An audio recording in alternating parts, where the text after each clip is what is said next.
반갑습니다. 오늘은 전 시간에 하던 우리나라를 둘러싼 국제 문제 사례들 좀 살펴보고요. 그 다음에 외교 정책에 대해서도 살펴보고 마무리할 수 있도록 하겠습니다. 음, 그리고 이제 그 오늘 하는 데까지가 아마 시험 범위가 될 것 같고, 또 문제까지. 그래서 우리 프린트 82페이지 뒤에 그 형성평가 83페이지까지가 여기가 끝입니다. 그래서 모든 진도가 다 나가는 것이기 때문에 여기까지가 시험 범위가 되겠습니다. 시험 범위 구체적인 내용은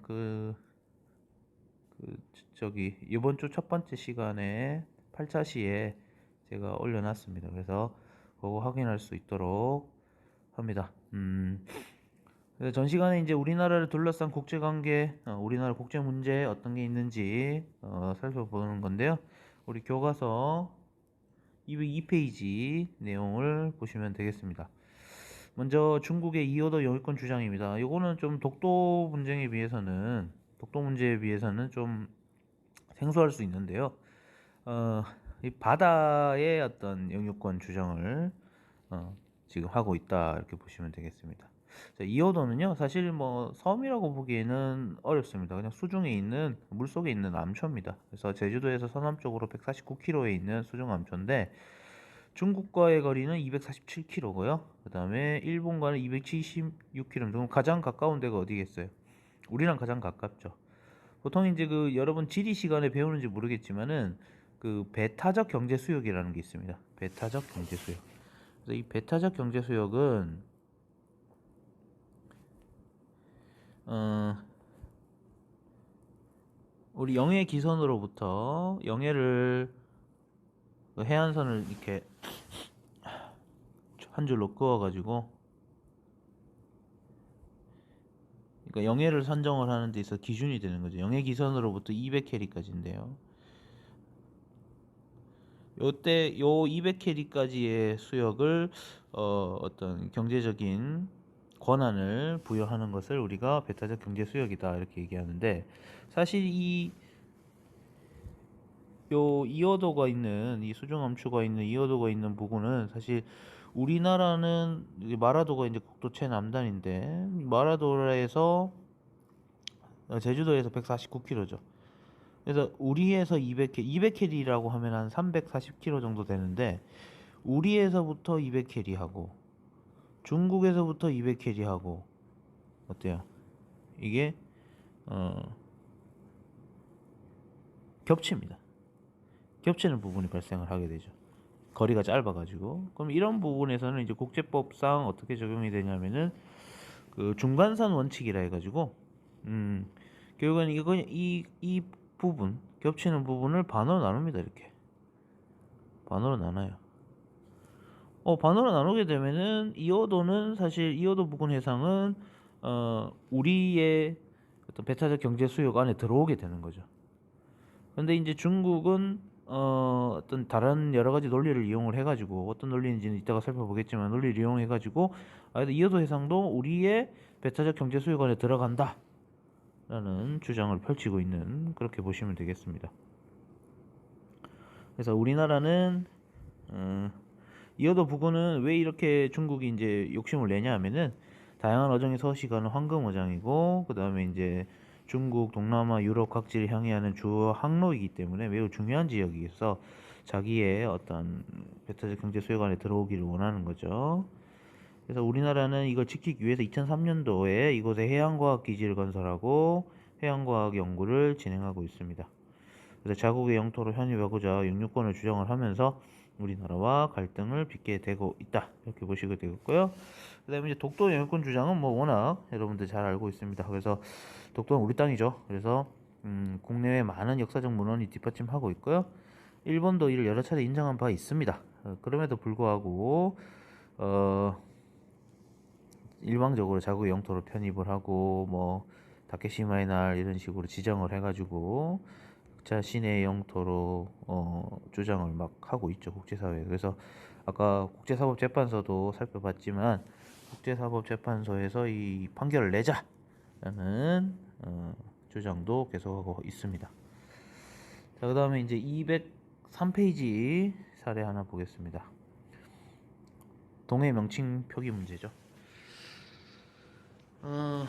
이 문제는 사실 뭐 어느 정도 해결이 됐습니다. 최근에. 그래서 어떻게 해결되는지는 좀 보겠지만 일단 우리의 동해죠. 동해가 일본은 이제 계속 그 국제사회의 어떤 지도에다가 자신들의 일본해로 표기하기를 주장을 합니다. 그리고 몇몇 지도에서는 일본해로 표기가 되어 있기도 하죠.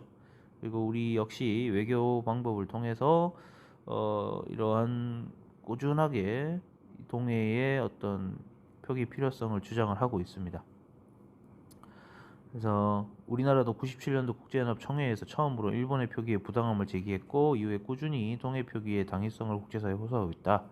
이에 반해 일본은 일본의 표기 단독 주장하고 합의안이 마련될 때까지 동해와 일본해를 함께 표기하자는 우리나라 정부의 제안도 받아들여지지 않고 있다. 이렇게 되어 있습니다. 근데 사실 이 문제는 거의 뭐 해결이 됐습니다. 뒤에 살펴볼 텐데요. 보면 어떻게 해결되는지 살펴보겠습니다.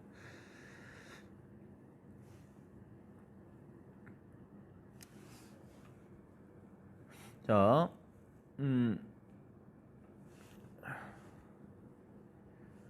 여기 내용 살펴볼게요. 그러면 자, 각각의 문제에 관련해서 상대국 주장을 분석하고 이치에 맞지 않다는 걸 입증할 근거 자료를 조사하라 이렇게 돼 있는데 먼저 이어도 문제입니다. 이어도는 그 배타적 경제 수역을 둘러싸고 우리나라 중국 간의 갈등이 중심이 되고 있는데요.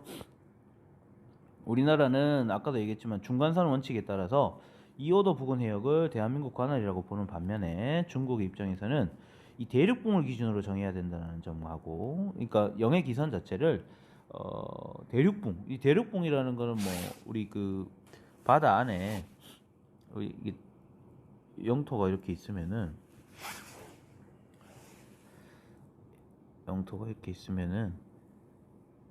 그죠? 이렇게 있다고 치면은 여기가 바다입니다. 여기를 대륙붕이라고 그래요. 이 수면에 있는 땅, 여기를 대륙붕이라고 하는데 여기를 기준으로 해야 된다라고 주장을 하고 있는 거죠. 그러면 중국의 경우에는 이 대륙붕이 상당히 영토가 크기 때문에 큽니다, 우리보다. 그래서 여기를 기준으로 했을 때는 이제 중국과 더 가까워지게 되는 거죠. 다음에 중국 지도에 이어도 부근에 중국 해역으로 표기되어 있음을 주장을 하고 있고 과거에 이런 식으로 이제 주장을 하고 있습니다. 그래서 중국 측이 증거로 제시하고 있는 게 산해경인데요. 고원도 오래된 고문원에는 이어도가 중국 영토임을 증명할 수 있는 명확한 근거가 없습니다. 그래서 이런 부분들 있고요.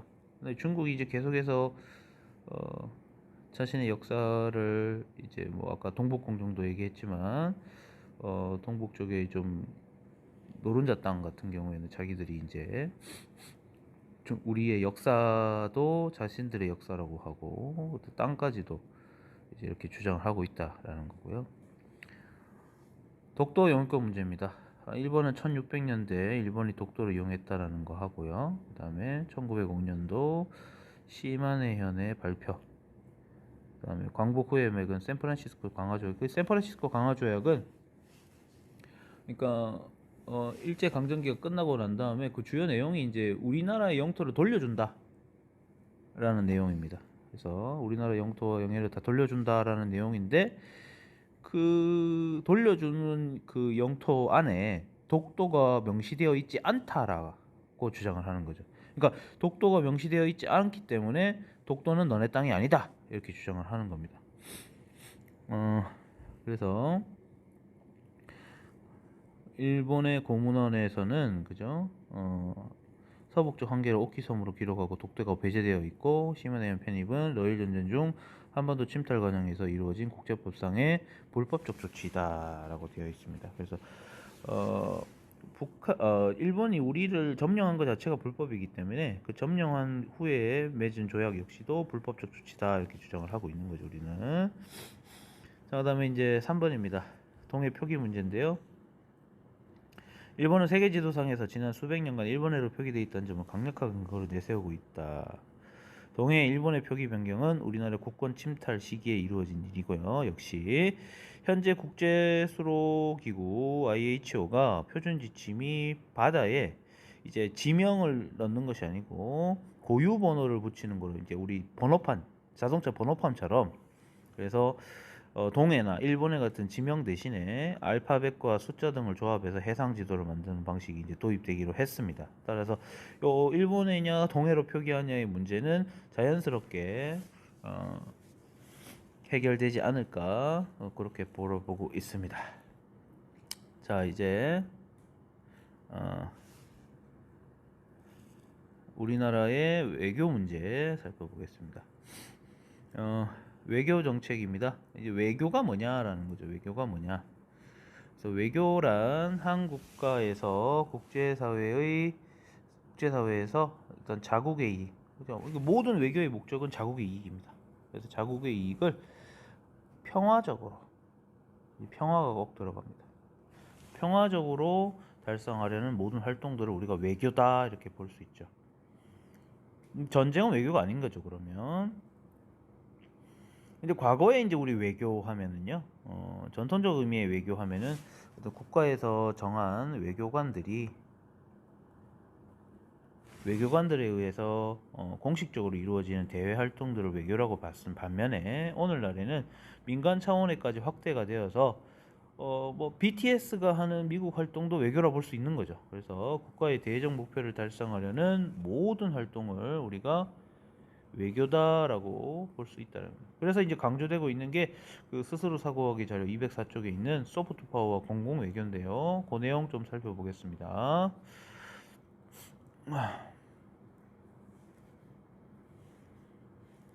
자, 소프트 파워입니다. 자, 소프트 파워란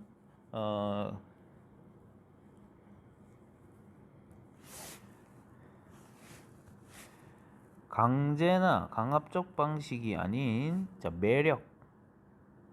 매력을 통해 그러니까 그 나라만이 갖고 있는 문화라든지 역사적 어떤 아니면은 국민들의 어떤 인성 이런 것들을 매력을 통해서 상대방의 자발적인 동의와 협력을 끌어내는 힘을 소프트 파워다 이렇게 얘기하죠. 그러니까 우리가 보통 다른 사람을 설득하는 과정에서 강압적으로 힘에 의해서 굴복을 시키는 방법도 있지만은 그러니까 이거는 힘이 아닌 그죠? 자발적 동의, 그러니까 뭐 설득, 뭐 이런 쪽으로 되겠죠. 그래서 그 나라의 문화, 가치관, 대외 정책 등이 대표적 소프트 파워입니다. 일각에서는 특히 이제 뭐 우리나라 케이팝이라든지 우리나라 문화, 음식 문화 이런 것들이 이제 세계화가 되는 것도 세계화 시키려고 하는 노력 역시 이것도 소프트 파워를 강화시키기 위한 전략이다 이렇게 보시고요. 미국의 문화가 각국으로 퍼져나가 오늘의 상황을 두고 미국의 소프트 파워가 경제적 군사적 자산보다 그러니까 여기서 소프트 파워는 뭐 맥도날드와 스타벅스와 코카콜라가 그죠? 경제적 군사적 자산 뭐 저기 뭐 미사일이라든지 전투기보다 더 훨씬 더 영향력이 크다 이렇게 평가하고 있다라는 거죠. 그 다음에 이제 공공외교입니다. 공공외교란 주로 이제 대사나 외교사절이 국가 간의 관계를 조정해 나가는 전통적 외교, 아까도 얘기했지만 외교관에 의해서 이루어지는 외교는 전통적 외교에서 벗어나서 상대 국가의 국민을 포함한 다양한 비정부 행위자에게 자국의 입장을 알리고 설득하며 여론을 형성하는 긍정 영향을 미치기 위해서 노력하는 활동. 그래서 뭐 우리나라의 경우에는 위안부 문제를 알리기 위해서 세계 각국에서 이제 우리 시민단체들이 활동하기도 했었고요. 그죠? 그래서 이런 활동들을 우리가 공공외교다 이렇게 얘기하죠. 다른 나라의 국민들과 직접적 소통을 통해서 우리나라의 역사, 전통, 문화, 예술, 가치, 정책 등에 대한 공감대를 확산하고 신뢰를 확보함으로써 우호 관계를 증진하는 노력들을 우리가 공공외교다. 그래서 결국 주체가 이거는 외교관이 아닌 비정부 행위자, 일반 국민들이 하는 외교를 공공외교다 이렇게 표현을 합니다. 네, 자 그러면 학습지 살펴보면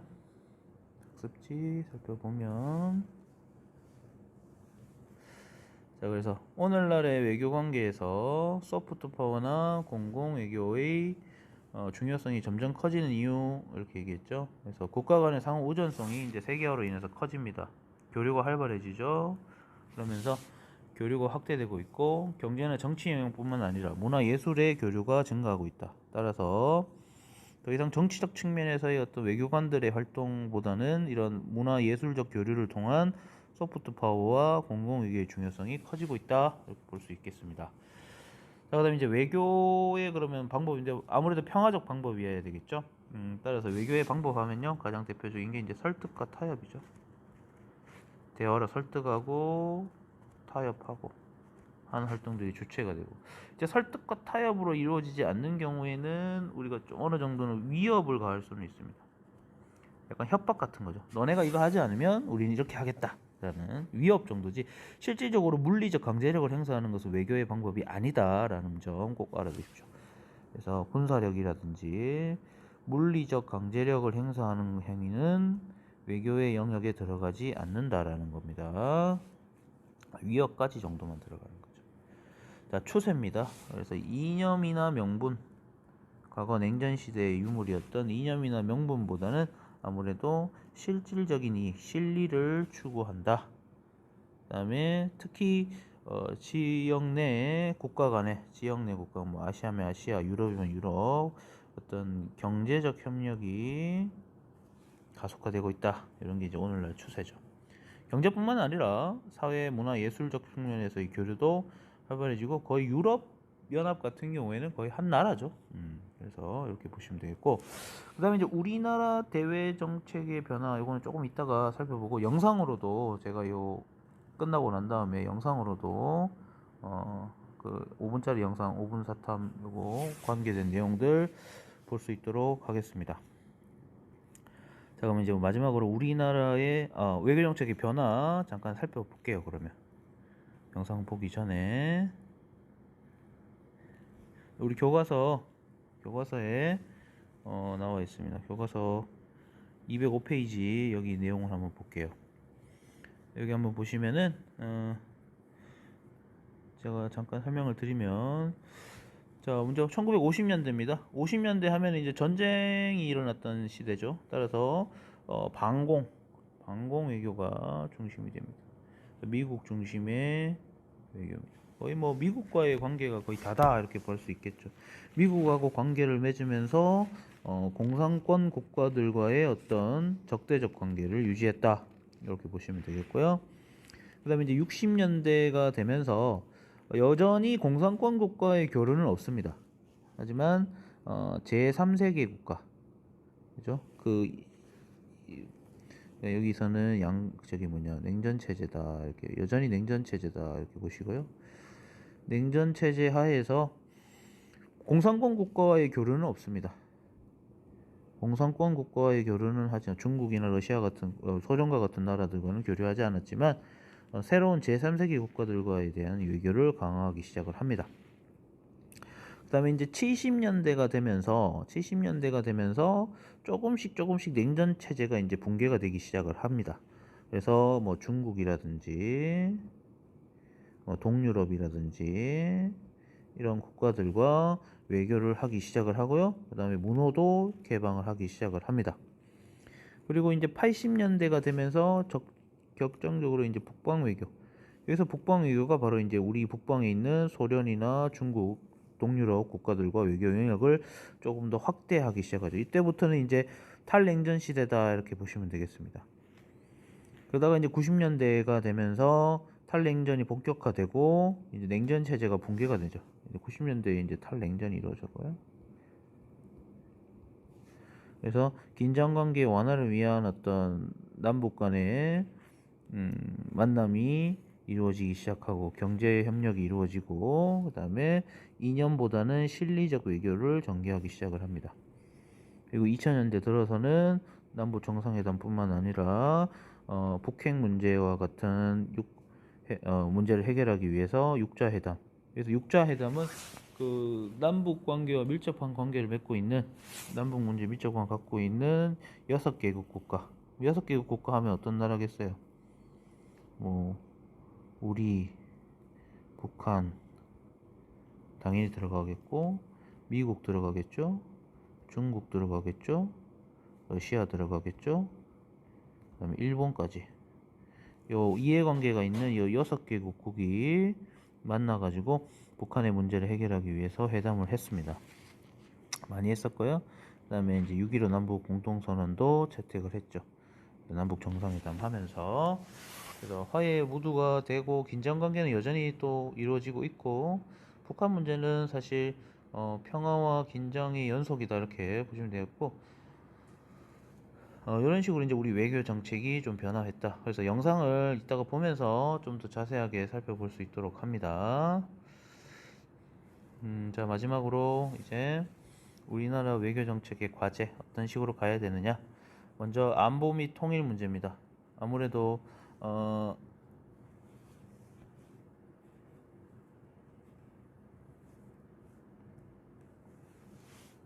우리의 가장 큰 과제이지 않을까 싶은데요. 국가 안보를 확보하고, 기본적이겠죠. 그다음에 평화 통일의 기반을 조성하기 위해서 우리 남북한의 합의만 가지고는 사실 해결하기는 이제 어렵다라고 봐야 되겠죠. 그래서 어떤 이해관계가 있는 아까 다양한 나라들의 협력을 이끌어내는 외교가 필요할 겁니다. 그래서 보통 이제 북한 문제 해결하기 위해서 미국하고도 회담을 하고 중국도 만나고 하는 거죠. 각국의 이해관계를 조정하고 통일의 기반을 조성하기 위한 외교가 필요하다 이렇게 보셔야 되겠고요. 그 다음에 이제 경제 통상 문제입니다. 아무래도 우리나라의 경우에는 가장 부족한 건 자원이겠죠. 그래서 이런 부족한 자원 문제를 해결하기 위해서 자본 및 기술의 확보, 그 다음에 시장이 작기 때문에 해외 시장 개척을 위한 외교가 필요하다. 그래서 뭐 지금 정부에서는 지금 뭐 새로운 시장으로서 이제 뭐 동남아시아 국가들과의 어떤 관계, 그래서 신남방 정책 이렇게 주장을 하는데 이런 시장 확보를 위해서 노력을 좀 많이 하고 있습니다. 그 다음에 이제 문화 보겠습니다. 문화는 다른 나라 문화에 대한 이해, 그렇죠? 이제 다문화 사회이기 때문에 다른 문화에 대한 어떤 기본적인 상대주의적 입장을 견지할 필요가 있고요. 그 다음에 또 우리 문화를 세계화 시키는데, 왜냐하면 지금 공공외교 소프트 파워의 힘이 강하기 때문에 우리 문화를 세계화 시키는 것도 필요한 문제가 되겠습니다. 그 다음에 이제 과거에 우리나라의 특징하면은 사실 강대국에 의존을 많이 했어요. 특히 미국과의 관계에서 의존을 좀 많이 했는데 국제사회에서 우리나라의 어떤 독자적 위상을 확보하기 위한 외교적 노력도 필요하다라는 거죠. 그래서 자주적이고 주체적인 어떤 외교 필요하다라는 겁니다. 그 다음에 세계화로 인해서 어떤 환경 문제라든지 뭐 빈곤 문제라든지 지구 공동의 문제를 해결하기 위해서 어떤 우리나라가 주체적으로 좀 기여하는 모습을 좀 보일 필요가 있다. 그래야지 이제 국제사회에서의 영향력이 커질 수 있기 때문입니다. 그래서 여기까지 좀 살펴봤고요. 외교정책 부분에서는 그 외교정책의 변화 과정이라든지 그다음에 소프트 파워의 의미 정도 알아두시면 좋을 것 같고, 예, 수고했습니다. 요거 마무리하고 이제 영상을 보고요. 그다음에 다음 시간에는 우리 문제풀이 하도록 하겠습니다. 그래서 형사평가 문제 꼭 풀어볼 수 있도록 하고, 여기까지가 시험 범위가 되겠습니다. 수고했습니다. 영상 보세요.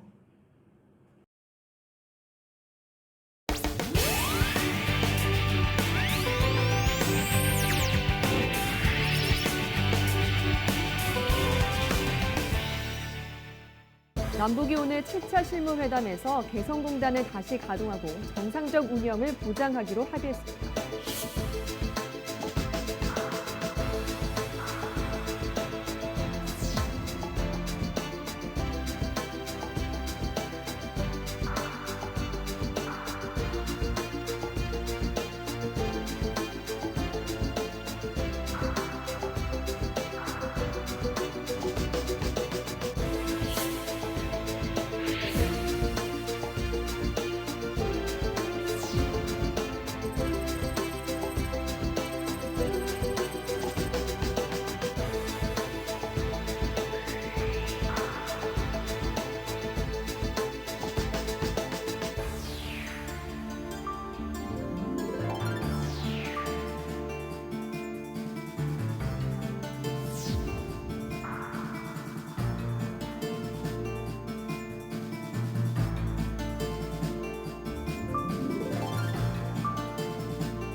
강남스타일 하나로 일약 월드스타가 된 싸이.